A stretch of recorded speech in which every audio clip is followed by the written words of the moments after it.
Gentlemen, here we are, week 23. Quite a journey we've been on together, isn't it?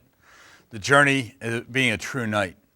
You're going to graduate next week as you turn in your knighthood plan. And for many of you, when you graduate, you'll receive the dog tag that I'm wearing right now. Actually, I'm always wearing my dog tag. You just don't see it. And the dog tag has on it a knight.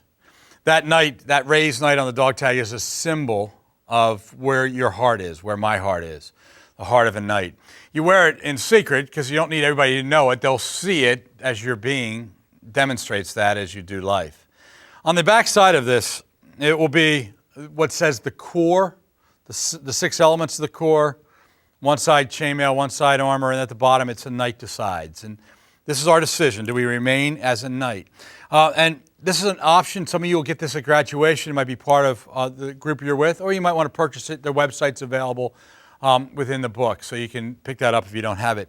We will actually change this every year as you do more and more years. This is level 1 right now, but if you complete like Warrior or any of the years when you join in, it's your second year, the next part of the knight will actually become colored in until his entire being is colored in. So you sort of know what levels you're at as you spend more and more time growing. We have 5 levels initially that we'll walk through with Squire and Warrior, Oracle, Roundtable, and Defense. So this is actually a great reminder. We recommend that if you don't get one for graduation, pick one up. It's just sort of this, only guys who graduate get them. So we appreciate you doing that. Now, one of the things that we have to think in terms of, though, is if I say I'm going to be a knight, I turn in my knighthood plan, I'm going to be a knight, how do I be one? What am I at the very real essence of who and what I am? In fact, what is so important to me? What's my voice? What is it that drives me? Of all the weeks that we've gone through, this week builds to, I think, something very, very personal that when you get all done today, although your notes will be in common with other guys, it'll be very specific to you. It'll be what is it that drives you. And I think sometimes we have to stop and think about that. There's a man from America with an MBA degree visiting Mexico, enjoying his vacation. He was standing at a pier one day observing what was going on, and he spotted a Mexican fisherman with a boat full of fish, beautiful fish, coming in pretty early in the day for a fisherman to be returning. This man pulled up to the dock. The American walked up to him and he said to the fisherman, "Man, those are beautiful fish." And the Mexican man said, "Thank you very much, sir." He said, "How long did it take you to catch them?" And the man said, "Well, it didn't take me very long, just a few hours." And the guy with the MBA in business thought to himself, "Why don't you stay out longer and catch more fish?" And so he actually said it out loud. "Why don't you do it?" And you know what the man said? He said, "Well, sir, if I spent all my time doing that, I wouldn't have time." And then he listed these things that he loved. "I wouldn't have time to sleep late, play with my children, watch ball games, take siestas with my wife. Sometimes in the evening as I take a stroll into the village to see my friends, play the guitar, and sing." The American with a business degree was thinking as a businessman, and he said, "Sir, have you ever considered staying out longer, catching more fish? If you caught more fish, you could get more price for your fish and get a second boat. And if you did that enough, you could get 2 and 3 boats. And after a while, you would be coming in here just making all kinds of money. As a matter of fact, instead of you going to the middleman and dropping it off here, you would be able to have your own cannery and develop your whole world." The businessman had never thought of that before. The fisherman had never thought of what the businessman was talking about, was kind of interested and said, "What would happen?" He said, "Well, you become rich. You would have all of these things. And then you could sell what your business after years." Well, how many years would it take me to do that? Well, 10 to 15 years maybe. If you work really hard, maybe a little less. And the man said, "Wow." And then what would I do? He said, "Well, you would sell it for millions of dollars. And then what would I do?" He said, "Well, then you could retire." "Retire," he said. He said, "Then what would I do?" And here's what the American businessman said. "Well, that's the best part about it. Finally, you could take all the money you made and move to a nice, quiet Mexican village. And there in a quaint setting, you could sleep late and play with your grandchildren, watch ball games, take siestas with your wife. You could stroll in the village in the evenings where you could play the guitar and sing to your friends all you want." You hear it, don't you? You're sitting there going, why would I ever give up what I have just to get it later? You understand that that Mexican fisherman was far smarter than the businessman with his MBA. And somewhere in his life, that man had made choices about taking more than enough care of his family by fishing just the amount of fish he got each day, so he could do the things that were important to him. You ever thought about what's really important to you? When you get down to who and what you are, what's really important to you? I sometimes think that if we could ever just get to a quiet place somewhere, to a place in our life where you could just for an hour or a day or a week, just reflect and think through who we are. Maybe a beach, maybe something quiet. And at that beach, you have this amazing moment just to say, I think I know what's at the core of my being. What is the voice deep within me? If you could get to that place, your knighthood, which you're striving for and working for as you deal with the core and the chainmail and all the things around us, when you move to that direction, you will find a level of fulfillment that'll let you breathe. So often we miss that. So often life is so busy that instead of us living at that level of fulfillment, we sort of follow the path of the guy with the MBA. We work ourselves to death. We get more and more boats. We become our own cannery. We work hard. We sell everything. And then with retirement, when most of our years are spent, then we do the things we love. And we've missed what's at the core of our being. It's one of the saddest parts of a man's life, is to find that everything that's valuable comes when most of his life is spent. It's time to reflect, guys.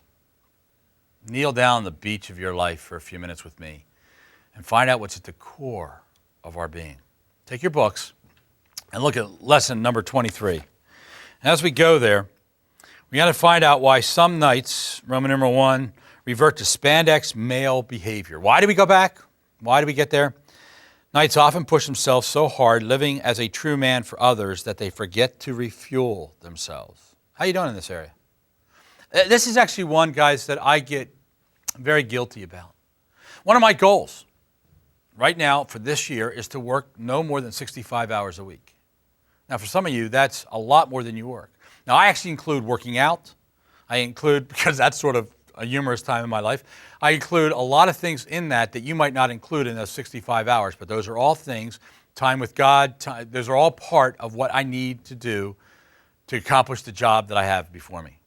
It also helps me fulfilling what's at the core of my being, right? I mean, that's all part of it. I have to be very careful of that. But there are times, the moment you say 65 hours, you know that there's times when your fuel runs pretty low. Over the last few years of my life, I think I have probably ran out of whatever gas, fuel that makes up who we are as a being on a number of occasions because I simply didn't stop long enough to get refueled. So let me give you a couple things that will help you in that process. How and when do we refuel ourselves? Consider that one. Look for the warning lights coming from things that you are saying and feeling. For example, you want to sleep longer, or your sleep keeps getting disrupted. You have these mood swings where you're just reacting and you're spandexing, right? You know what that's like. And we find ourselves more and more just getting angry about anything. I made a mistake today and forgot something, and so I was late in getting to an appointment. The traffic was driving me insane. I mean, I was just reacting to everybody. I was glaring at people. One woman was making up her makeup, and I was just sort of looking, what could I do to swerve in front of her, which just caused that little highliner to go up through the ceiling. And I realized, what's happening? I'm spandexing it, right? My fuel tank needs to be checked. And to be honest with you, it did. So you got to look for the warning lights, your sleep habits, your mood swings, and anger. Once you start looking for those warning lights and you're seeing those going off, those areas that cause you to say what's taking place, you want to stop and do this. You want to stop and connect to God, the source of all fuel. Guys, what I want you to do at this moment is to get in touch with your soul. Now, for you that your spirit's alive, you've connected to Christ and that part of you is alive, then you go directly to God. If you don't have that, I want you to let your soul guide you to Him so you can connect to Him and say, God, I need your help. Because the one thing that's really cool is He doesn't get angry, He doesn't have mood swings, He doesn't sleep. The one thing amazing about Him is He has an unlimited supply of fuel. Remember we talked about the fruit of the Spirit? That can be part of us, peace, joy, love. It's all available. It's available all the time, 24/7. You just got to connect to Him. Sometimes when I'm feeling like I was this morning, I just have to stop for a few moments. It doesn't have to be long. I just got to remember what I've been doing, how I've been sort of in the horizontal and getting to the vertical, how I've been spandexing it instead of night, reconnect to Him. And it's amazing how sometimes that's all you need to do. Warning lights send you to God. Look at number 3. The next thing you need to do is to tell a friend what you're experiencing.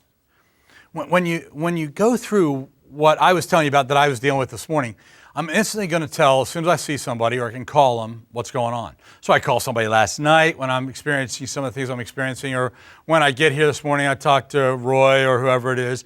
You somewhere along the line, you just check it out with guys so that you say, here's where I'm at. They're sort of looking for warning lights too. They actually might have observed them sooner than you have. Take advantage of the friends. The guys in your campfires, the guys that are in those concentric circles that you have built around you, let them speak into your life here. They're going to tell you when your fuel gauge is sort of flashing a warning. And sometimes when you know you are and they haven't had a chance to observe you, be honest and tell them so they get a sense of it. Number 4, do something that you enjoy as soon as possible. That's so important. Guys, I just wrote this down as one of my goals. By a certain point in this year, remember all goals are measurable and have time driven. By a certain point in this year, I want to know what it is for me that does it for me. I mean, and it sounds really weird, but I honestly can't tell you what it is that I could do that I would just go, wow, that is totally refreshing for me personally. Part of it is that I do live like a knight more and more these days. And so that's very much otherly, very much involved. And I find a lot of satisfaction in loving Lynn, loving the guys, doing what I do in my job and my businesses and all that. So all that has some power to it. But what do I need to do when I need to refresh? And right now, guys, I'm not sure I know the answer to that question, but I refuse to go through another year not knowing it. So it's one of my knighthood goals. For you and I need to think about that. We need to think in terms of, as quick as you can, find that which refreshes you and do it. Now, assuming that what refreshes you doesn't do damage to others, because then you go spandex. We don't go spandex, we go always night. Consider the next one, number 5.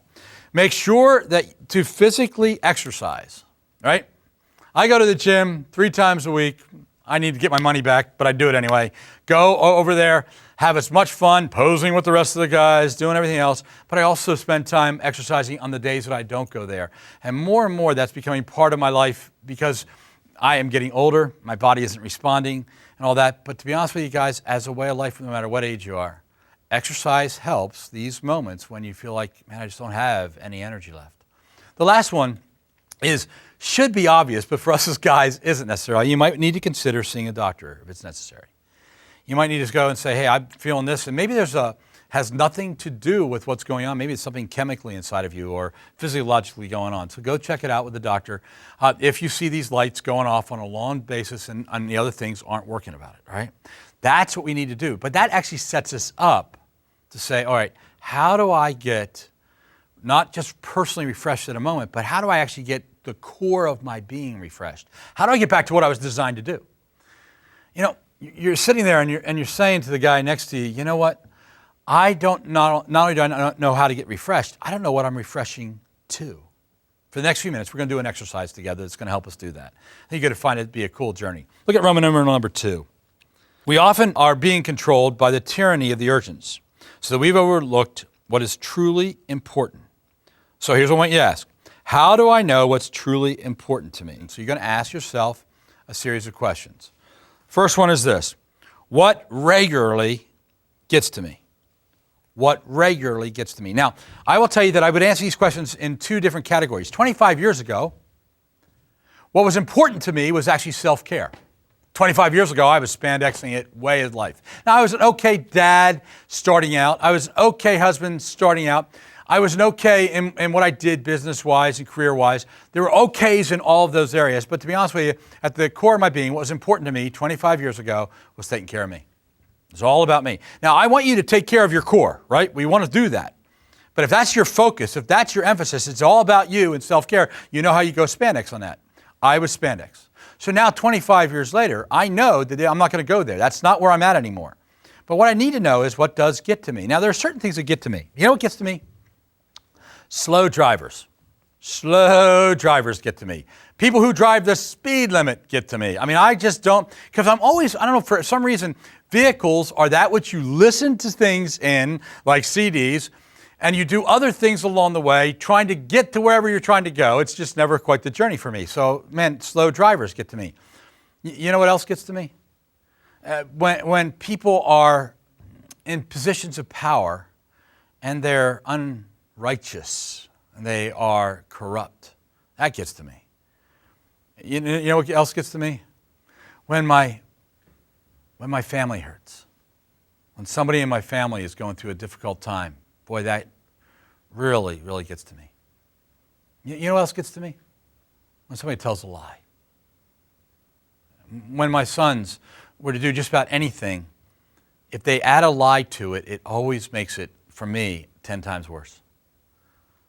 Telling the truth, right? Those are things that get to me. What gets to you? For a moment, just write down a couple things that get to you. Just go ahead and write there on your sheet. Just write down those spaces. What does it, just regularly gets to you? Maybe it's debt. Maybe it's a bad relationship. Maybe it's something from your past. Maybe it's a fear that you have. What gets to you? Right? What gets to you regularly? Now, I know it's hard where you're sitting there, but I want you to just imagine you're on a beach somewhere and it's just you. You just have time to reflect. Okay, what is it? Should by now have 3 or 4 items. All right, let's ask the second question. This will help. What can I not seem to let go of? What are the things that I think about it way too much, and I just can't let go of it? Well, I'll be honest with you. As soon as I pass a slow driver or they turn off, they're gone, they're out of my thought process. So I can take that one off my list, right? I can just get rid of slow drivers. But the other ones still are there. Man, my family's in danger, needs protection, the whole idea of lying. I don't tend to let go of that. Even people in power that are corrupt or deceitful, those I don't let go of quite as easy. Even after, they're not in my visuals anymore, they're still there. All right?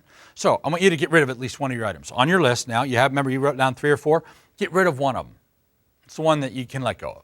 You can't let go of these other ones, but you can keep on to that one. Okay? Just cross off something or add 3 to your next list, something like that. Right about now, you should be looking at number 3. That question is, what do I think about all the time and even lose sleep over? Now, basically, that's another way to say number 2. What is hard to let go of? But you ever wake up in the middle of the night? It's about 2:30 in the morning, and your mind races. There's some spiritual reasons why. I think some things happen to us just chemically when we wake up, but there's also some spiritual things going on with an enemy that shares all kinds of lies and fears. Darkness does do that to us. But what is it that you think about during those times? So when my son's going through cancer and I wake up in the middle of the night, I'm thinking that through, right? Or when I feel like there's somebody who doesn't know the truth about me and they're believing a lie, that drives me crazy. Or whatever it is, what do I think about? And you know what's really interesting? In the middle of the night, I never think about corrupt leaders and corrupt politicians. I don't. So I can cross that one off my list. I don't lose sleep over them. I'm annoyed at them, maybe right until the time I go to sleep. And when I wake up at 3 o'clock in the morning, it's more life issues that are getting to me. Those life issues that become very close. So that's what you want to look at. What is it that ends up with you that you go, man, that's one of the areas for me? Now, there's one final question. So by now you should be whittling this down to maybe 2 items that get to you. Number 4. All right, which one would I be willing to take a bullet for? Now, for you pacifists, that's pretty violent, but the reality is bullets fly. Not all of them are physical, not all are all those that destroy the body. Some of them are verbal and psychological and mental, but which one are you willing to take a bullet for? Who would you step in front of? That's what knights do, right? We move. We move in front of somebody and we say, you want them? You're going through me. What drives you to do that? That is getting very close to the core of your being. I'll take a bullet like that for Lynn. Won't even hesitate. For my 4 sons, without hesitation. For a couple key guys in my life. Actually, that level seems to be expanding more and more as I discover more and more knights that I'm just so amazed by and proud of. But as we walk through that, my daughter-in-laws, any grandchildren, if we ever get them, they'll bullets. That's pretty easy. But I'm actually talking about What issue, what truth, not just what person would you take a bullet for? For example, there's something so important that I would rather honestly take a bullet than lie. Really. I think I would rather die trying to protect my family than never try at all. Now, what you've just done is you're slipping close to the core of my being. I want you to ask a couple questions that'll help you understand where you are in yours. You're down to maybe one or two issues that really drives you, that makes you think about it all the time. All right, look at Roman numeral number 3. Answering these core questions brings you close to realizing what is important at the core of your being. You will find it when you can answer these 2 questions. Now, out of this, guys, you're going to come up with a couple key words when you answer these 2 questions. And these key words have actually gotten very close to your voice, very close to what's at the core, what's so important to you. It's amazing. If you think about just those questions we just asked, it's amazing all the other things that have drifted away. I mean, you're down to a few areas. Now we're going to find out what makes those important. So look at the 2 questions. First one is this. What key motivations are behind most of my thoughts and actions? What key motivations are behind most of my thoughts and actions? Here are all those things. What is it that's motivating me? What is it behind that? I want you to think, well, what's behind it is I value time with people. Oh, I value people. I value certain people. You see where it's going, right? As I start to push this. Matter of fact, look at the second question because I think it'll help. Second question says this. Why am I motivated to give my life's energy for these things? And that's actually a very cool philosophical way to have us write a whole lot of stuff. But let me zero this down to one question. Why are they important to you? Why are these issues, the things that drive you, why are they important? I want you to kind of sit on the beach of your mind for a minute.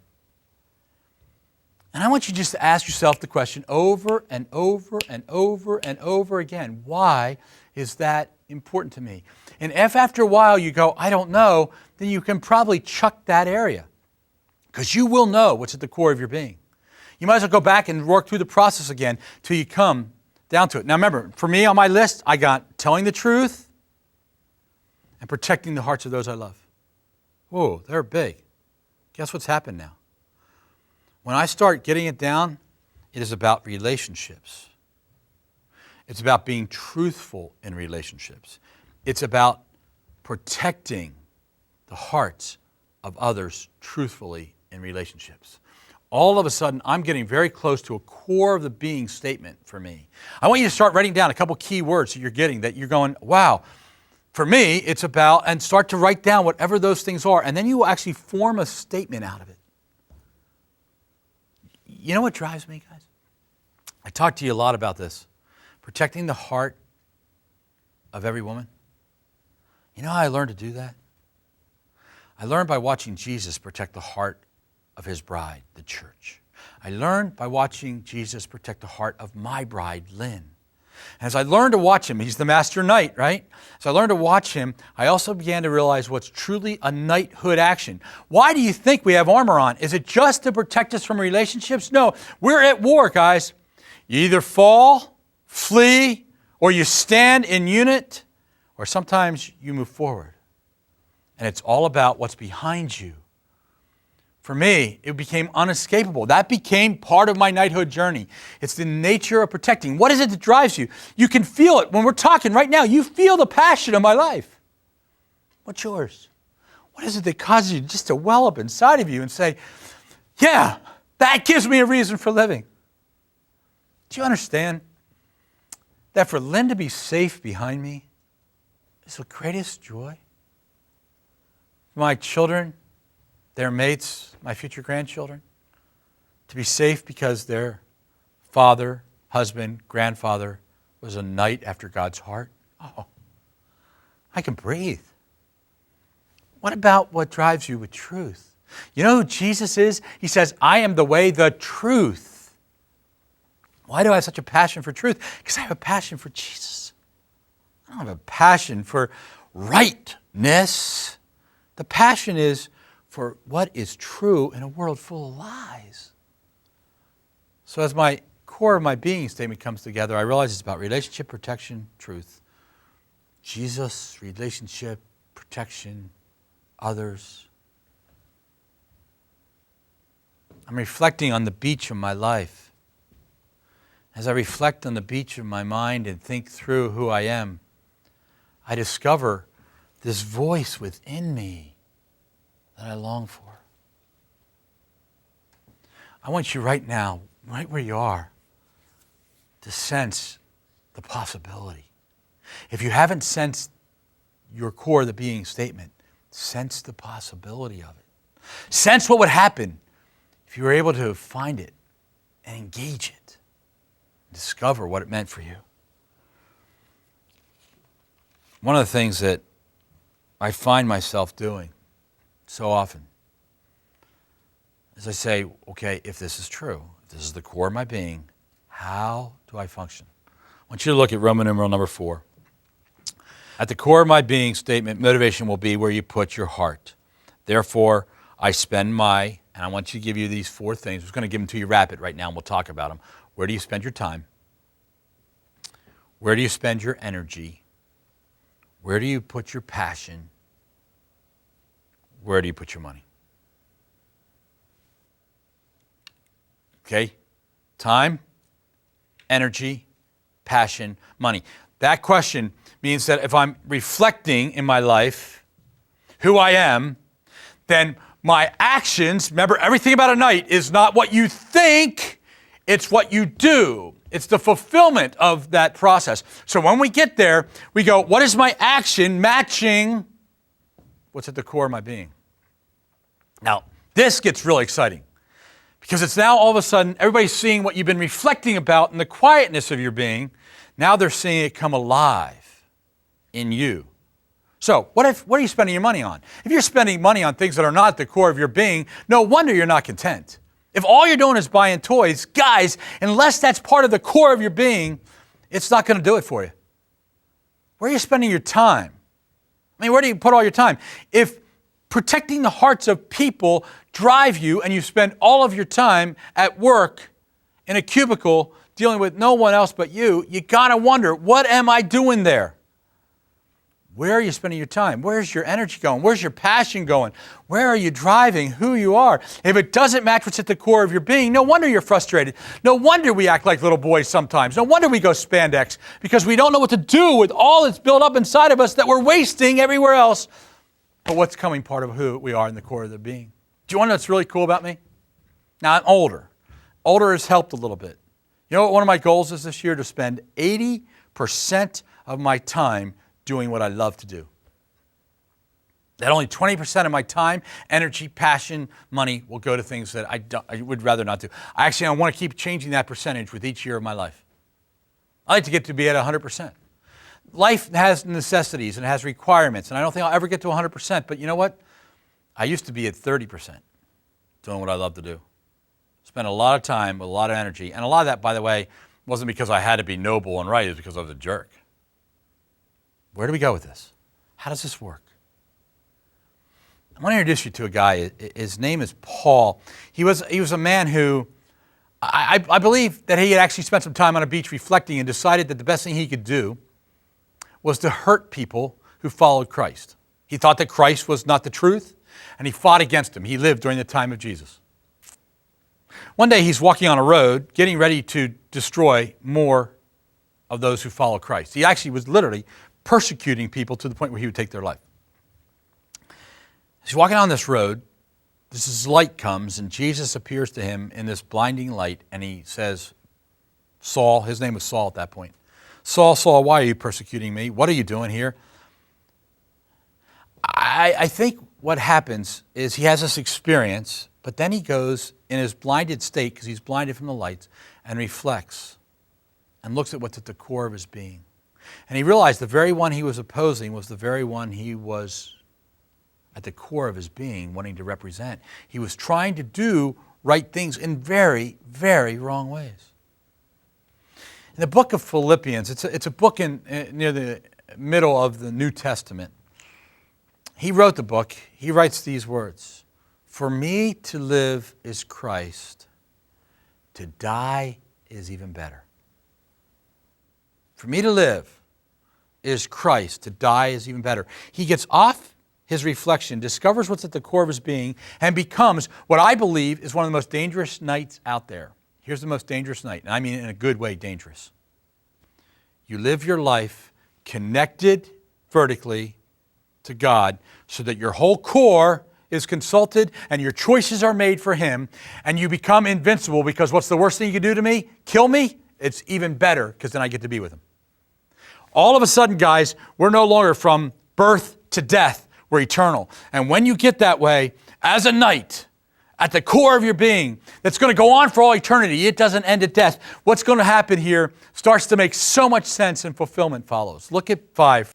It says this: no matter what is going on around you, you at your core of your being, motivation affects your daily choices. No matter what's going on around you, no matter what. When you get this, it affects everything you do. Guys, next week, after you've turned in your knighthood plan, and then you head towards graduation, I want you to hear something I'm going to tell you. It's about living beyond yourself. It's about beyond knighthood. I'm really excited about what we're going to talk about. I want you to hear it because I think if you spend some time this week working on what comes to the core of your being, you're going to find a level of freedom and fulfillment that here's what I want you to do. I want you to take the picture that's behind me that represents us reflecting. And I want you to find an hour. If you can find a day, awesome. Find an hour where you go alone and you bang out the questions we were talking about. What are the things I can't let go of? What do I take a bullet for? And then ask why, and drive it until you get to the core of your being. I believe that you'll find some things that will keep falling away. Ask where you're spending your money, where you're spending your time. Ask some questions. Look deep. And at the end of that time, if you get to your core of your being and it's connected vertically to God, and your whole being, your whole core is engaged, and your shadow is controlled, at that moment, I believe you'll get it. And not only will knighthood become a possibility, guys, it'll become a reality. So we won't just do an action. We'll acknowledge who you've already become. Looking forward to next week. I've enjoyed the journey with you, fellow knight.